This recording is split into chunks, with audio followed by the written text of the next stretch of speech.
so nice to see you this morning. Hey, Patty, you too. Thank you for this conversation. It's been so fun to see your success over the last couple of years, and reconnecting with you has just been a real joy. And especially to find out that we've had so many parallel experiences on our journeys. Yeah, So, yeah. tell us a little bit about your journey over the last couple of years. Yeah, I will, Patty. Thank you. So you and I know each other from our past roles where we were both at academic institutions with medical centers for our employees. So working in the employee well-being space and some of the work I did with you collaborating on a conference planning committee, that was some of the absolute most fun work. Mhm. Yeah, so it was a great 2-decade career and journey that I had. Lots of great stories and interesting work, and I made such wonderful connections, colleagues and coworkers that I saw every single day and still stay in touch with, but also colleagues from all around the country. So my journey started to change a little bit when how I describe it now, Patty, and I couldn't have told you this at the time.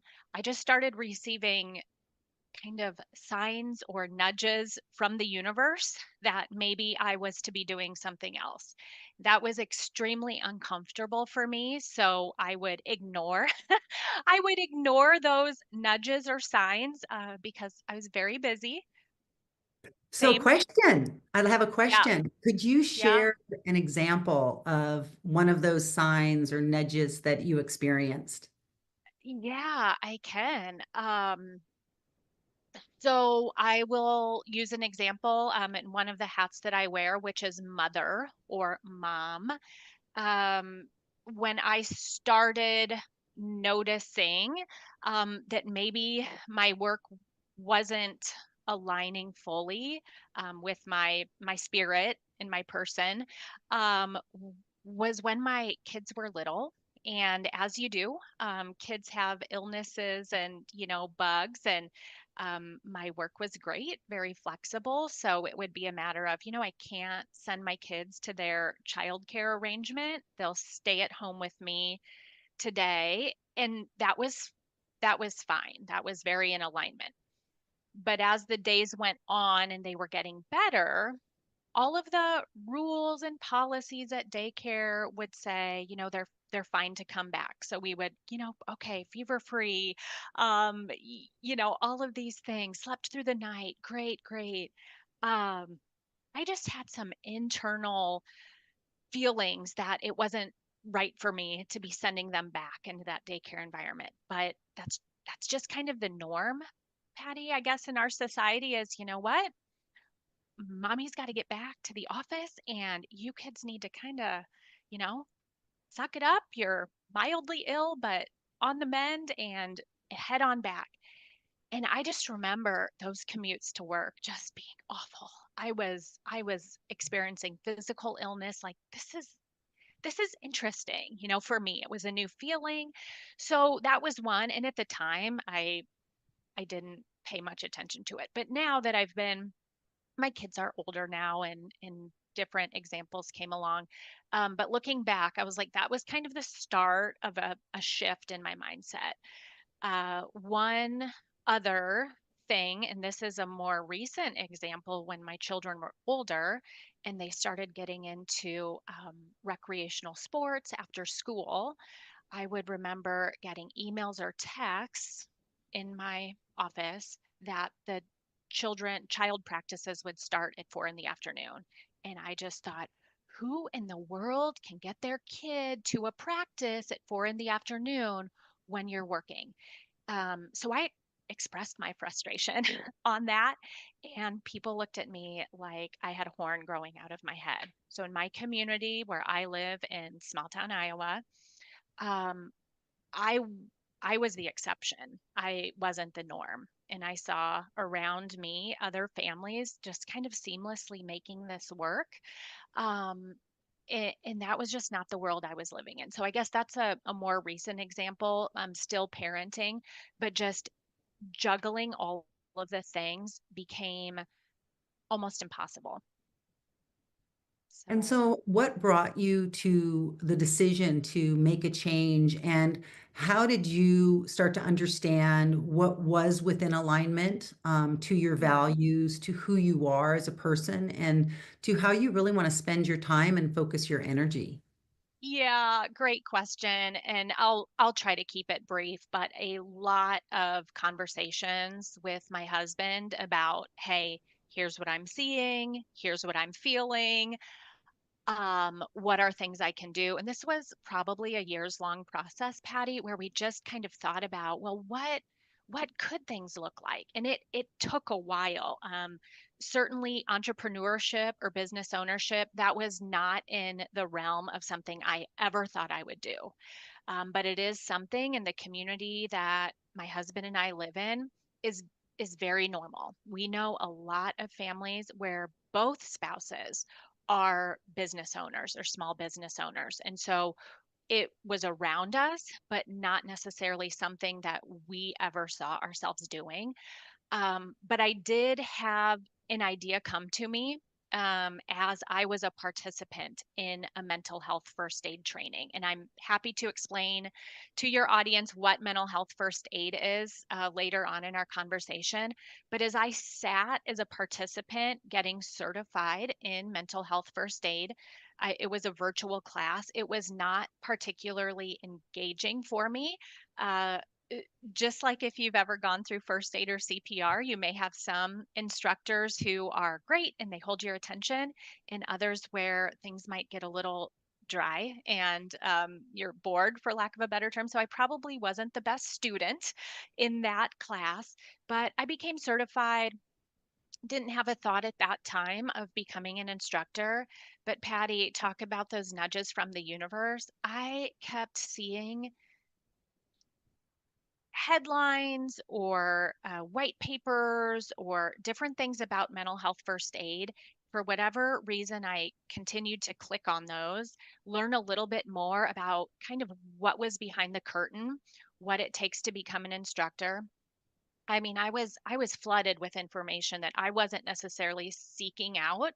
I would be on a walk and listening to podcasts and they would just auto roll to the next one, and that next one would be, oh, today we're talking with so and so who's a mental health first aid instructor. And I'm like, what is happening? It was just this weird thing. And a light bulb that also went off was 20 years prior, I was a first aid and CPR instructor. I kind of thought about that as a past life, but it's something I did very early on in my career. And I thought, I wonder I wonder if I could do that. I wonder if I could be an instructor. And so it was just this idea that, again, I didn't necessarily seek it out. I feel like it came to me. And while I was having all of these thoughts about what if, could I do this? Might this be a possibility? One of our senior leaders at my full-time job, in preparation for a retreat, um, as was customary, there was a theme. And that year's theme was a children's book called What Would You Do with an Idea? And I actually have it sitting right here on my desk. It's a book by Kobe Yamada. I read that book in my office and I literally, I mean, the floodgates just opened and I started crying. So it's a great book, but it was just about, if you have an idea, it wants attention and your idea wants fed, whether you want to be listening to it or not. When you have something special, it's not going to leave your mind. So I really did try to ignore my new calling, but I just couldn't. It got so loud that I couldn't. So it was pretty, yeah, it was pretty powerful because changing careers isn't necessarily something that I said, oh, I'd like to make a big change midlife. But here I am. And a part of that desire certainly was some freedom and flexibility for the family, for other interests and hobbies. We have a homestead, we have gardening, we have lots of land to tend to and take care of. And I know you do too. That's something we have in common. And it's like, Saturday, Sunday is not enough time for all that needs to get done. And that is something that my husband and I actually find joy in, is tending to the land. Other people see it as oh my goodness, that sounds like a lot of work. But it's for us, it's very joyful work. It's very healthy work, connects us with nature, helps us feel like we're making an impact and giving back to future generations. So anyway, yeah, though that was kind of my yeah, movement towards starting a new career as an entrepreneur.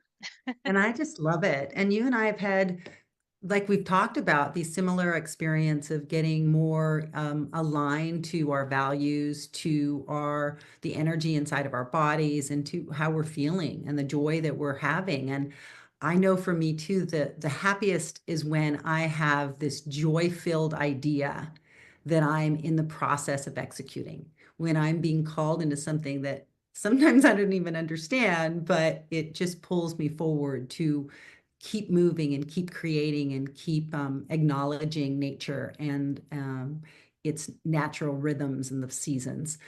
I just love a quote, and I wanted to read it and get your thoughts on it. I'm working on a workbook along with these podcasts, and this quote by Jill Bolte Taylor, and I haven't read her book yet. I just learned of it this weekend, and it's called My Stroke of Insight.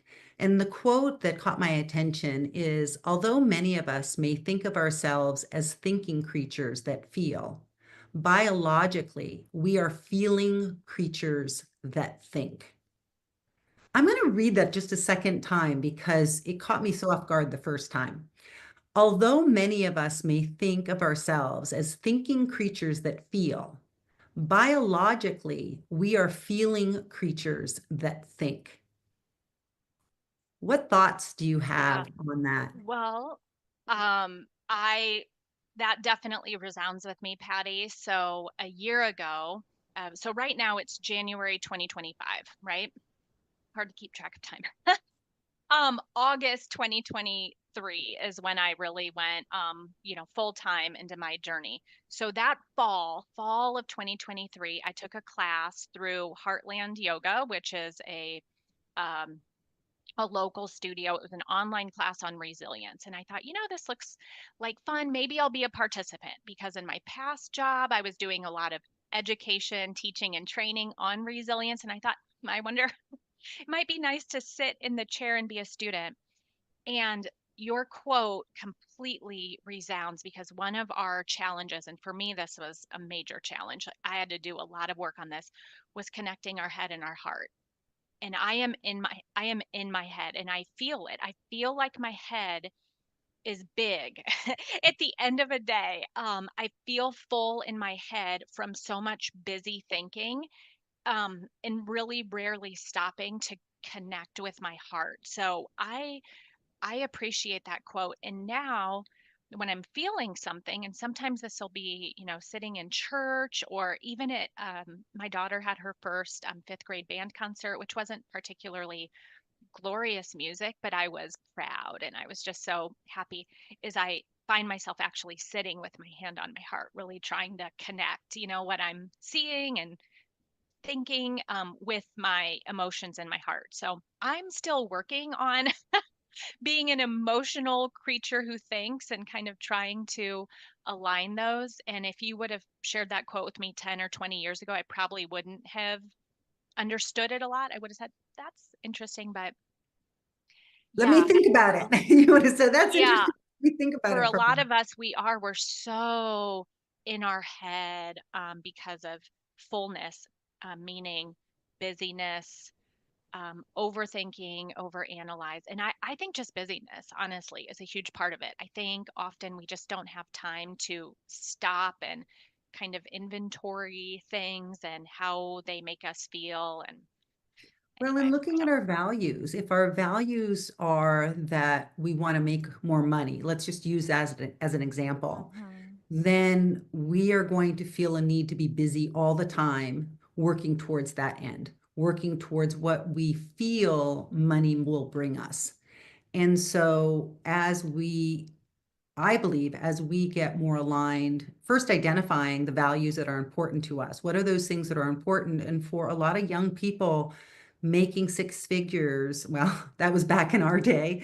Young people now, it's astonishing, Silicon Valley. But you know, what is the focus? Is their focus to live a meaningful life, or is their focus to make X amount of money? And my questioning often is, let's ask a few questions, maybe even the five whys. Why do you want to make that money? And it almost always comes back to, if somebody is self-aware and wants to be happier, it comes back around that they want to feel a certain way. They want Mm, to feel successful, or they want to feel noticed, or they want to feel that they've accomplished something. And what I'm learning is that that nobody can fill that void that mhm. is our own self-respect and love. Yeah. And I think too, Patty, there's different stages, right? I mean, you and I are in a very similar stage right now. It, but people are at different stages with kind of what they value and what they want to feel. So one activity that we did when I was going through this resilience course was just putting our hand over our heart, putting our feet on the ground, Mhm. and then just noticing um how we are feeling. It was an alignment activity, and then breathing energy into our heart. So if you're a lot of times if you're in a yoga class or you're in a mindfulness class, you're breathing energy into certain areas of your body. And it was very hard for me. And again, I think different people who were in that class, they were probably having many different experiences based on where they were at. So I think the values activity is great. And I think at different stages, my values are different now than they were 10, 20, 30 years ago. So, and that's good. That's okay. I think Yeah. it's the awareness. It's the awareness of how, if we're in alignment and we're practicing our values, that's going to feel very authentic.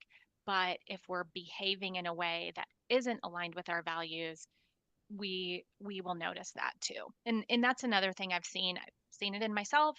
I've seen it in a lot of others, that our body keeps score. If you're familiar with that book Yes. and phrase, our body does keep score. And if we don't work on that alignment, it will show up in physical ways, physical manifestations, illnesses, that we really can't ignore. So, what practices and tools, I like to call them tools for our Hmm. toolkit, as we play in the sandbox and, you know, spend time in the stream, I like to use that analogy, right? We learn things in the sandbox, and then we get back in the stream and go with the flow of life. But Yeah. what tools have you found for your journey that have helped keep you in alignment to your values? Yeah. So I think I actually have this figured out for me now. Patty, so for me, things that I know to be true that are tools in my toolbox, I need to spend time outside in nature every day. And for listeners that don't know, I'm in Iowa. That's in the middle of the country, and it is January. So we're at 9 degrees right now. I think this is our high for the day. So it is frigid. It is very, very cold outside. But I know for my well-being, spending time outside in nature every day is something that I need. It's not hard for me to do that anymore. Now that I have my own business and I have a flexible schedule, very rarely do I have a day where it's impossible for me to get outside and spend time in nature. Sleep has always been a priority and a value of mine. So if I can't get my nature in and I can't get my exercise routine in, um, I need 7.5+ hours of sleep a night, I prioritize that. So my husband and I were at a holiday party this past Friday, and I said to my husband, I'm like, you know what? It's 9:15. I don't think anybody's gonna notice if I just slip away back to the hotel. Good night. So I do very much prioritize my sleep and then physical activity. So I am a hiker now. I'm a walker and a hiker. I gave up jogging. I still do it on occasion, but a walker and a hiker. And so I try to get that most days of the week as well. Well, your lifestyle looks beautiful on you. Thank you. How about you? What are your tools in your toolbox, Patty, that you need to use? Absolutely time in nature. Absolutely. now using a almost moment to my moment barometer of how I'm doing internally, listening to my body rhythms has been really eye-opening to really start caring for the environment that I put myself into so it doesn't accumulate stress or other things. Now that's nearly impossible, but as you know, I live on 4.5 acres here at Living Well, and I can oftentimes, have the space. I'm very fortunate for that. So I can be in the forest if I'm feeling overstimulated.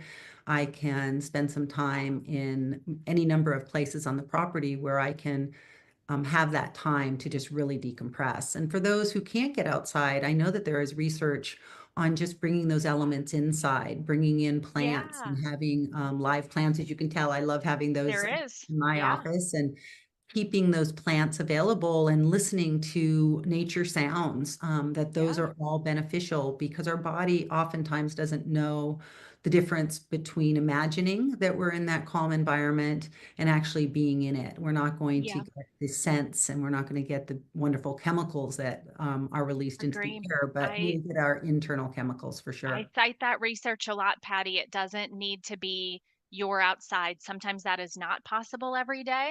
And so bringing the nature in, yeah, yeah, I love to remind people of that. Can I share a quick story or Of anecdote with course, you that I yes. think you'll appreciate hearing? I can't remember the year, Patty, but we were at a work conference in Portland, Oregon, so further for me to travel from Iowa, but not as far for you to travel from Northern California. And you brought on the airplane boxes of live succulent plants. You remember? And you Yes. gave them out to all of us. And I thought that was the coolest thing. And I protected my baby succulent on the way home. I think I sat it in my lap on the airplane on the way home. I was like, I am going to keep Patty's succulent forever, and I should have gone into the different part of my house to get them. It is now 4 succulents. It got so big, and I am a horrible indoor plant tender. But finally, I was like, I need to transplant this thing. This is thriving. And so your succulent from, yeah, it must have, I don't know what year, Patty, maybe 2015, 2016, something like that, Those years, is yeah. now 4. And I have them in my house. Isn't that That's amazing? awesome. Yes. And you So know what? thank Now you. you can share those with others. That's the beauty of what we're doing, right? It ripples, the plants Oh, multiply. I'm now yeah. into my favorite succulent is jade. And jade Okay. has some beautiful spiritual meanings and the blooming shade, jade. So I'm actually working on a jade garden right now at Living Well, and it's going to end up being one of my favorite places on the property. Wow. We need to manifest a trip for me Yes. to visit Living Well in the coming year. I think we should have a girls weekend. I Yeah. can say I need that, to right? A women's I need to get weekend for there. I need to wellness. get there. Yes. Call it a summit because we are at the summit. So I look forward to that. Now, just I do want you to share, if you would.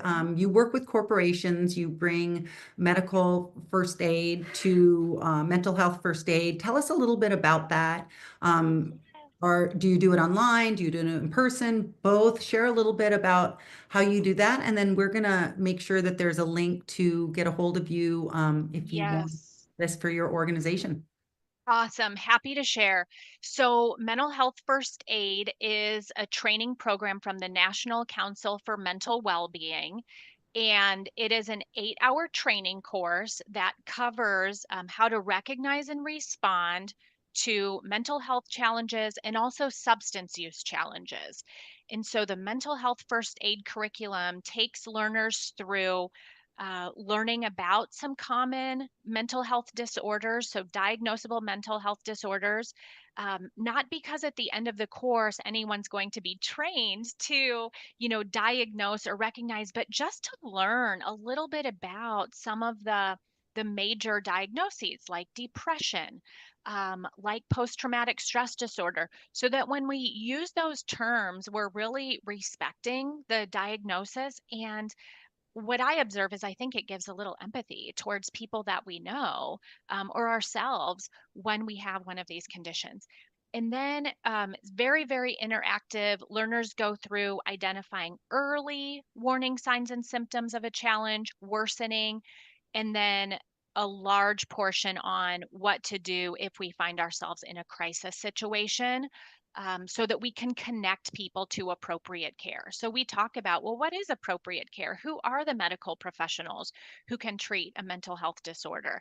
And then we wrap up with, what I think is so important, is self-care for the mental health first aider. If we are supporting someone through a mental health challenge, no matter how small or how great, we need to also be taking care of ourselves, because when we're supporting a colleague or a loved one, that can be, I want to say, it can be exhausting for us, or it can be worrisome or troublesome for us. So, how to debrief in a way that maintains confidentiality, but also honors our own self care. So, one thing I really love about the curriculum is that when people become certified in mental health first aid, it doesn't mean that they're obligated to respond. If we say, I don't really have a full tank right now, I don't know if I'm the right one to be helping this person out, we're not obligated to. It's just like first aid or CPR. There's nothing that says, if you see somebody fall down on their bike and skin their knee across the street, that you have to run across and help them. You might call someone that lives next door and say, so and so just fell down. Can you go help them? So I really love that because it gives learners skills and tools that they can use if they feel like they're ready. So that's mental health first aid in a nutshell. Is very interactive, so that 8 hours really flies by. The course can be taught virtually, so in a Zoom room or a Teams room, or in person. My preference is in person. So anyone that talks to me and is interested in bringing a training to their company, they'll get my opinions on my favorite way to teach, which is in person.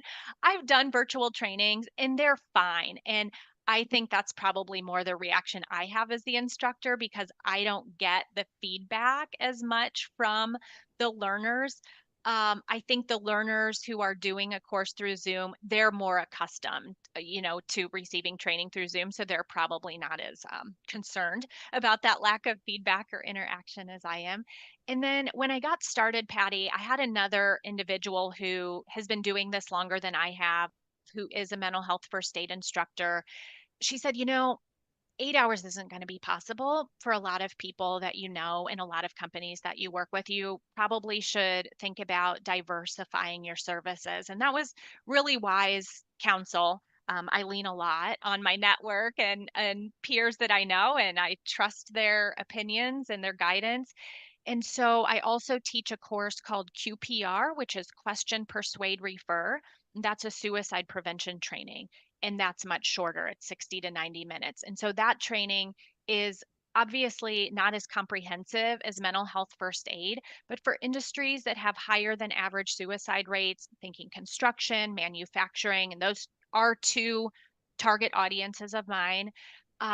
They might be, they might say, 90 minutes, that's about what we can commit to. And it we dive right into talking about how to help somebody in distress who might be exhibiting warning signs for suicide.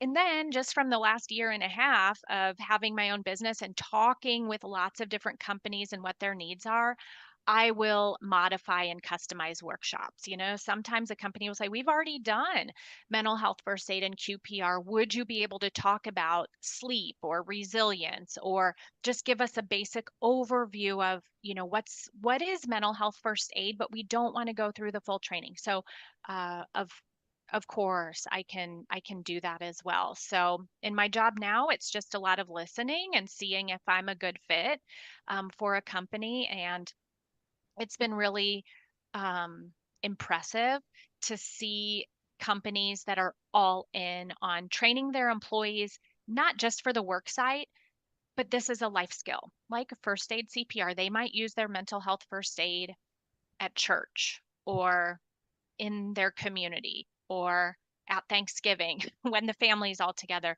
And the companies I've worked with, that's what they want. It's not really about, is this going to, they believe it will make a difference in their workplace, but they're really doing it as just kind of a continuing education, life skills for their employees. So I've been very impressed. I love And that. I see that as a real win-win for these companies because, as you're oh yeah, saying, this isn't about the corporate bottom line. This is about human beings caring for other human beings. It's about human beings thinking about how precious our lives are and looking at each other in with a sense of how can I help? And yeah, so, thank you for the work that you're doing on this. We will make sure to make the links available so yeah, listeners can get a hold of you. And I would love to see this in every organization in America as we start to heal the divisions that have started, that have taken root in so many hmm, communities, where we start to look at the humanity of all of us and the yeah, preciousness of every life. And for me, one yeah, of my goals is to start releasing the labels that I've put on anything. And, mental health is something we can all get behind, that when we are at our best, when I'm at my best, I can support you. When you're at your best, you can support your community. Each of us, taking responsibility for how we show up in the world and yep, ensuring that we get enough sleep, ensuring that we show up our best so that we bring more light and alignment into our lives and it ripples out to the world. So thank you for yeah. being one of those beautiful souls that bring more and more light and alignment to this beautiful world we live in. Thanks, Patty, and you too. Thank you for today, and let's do this again.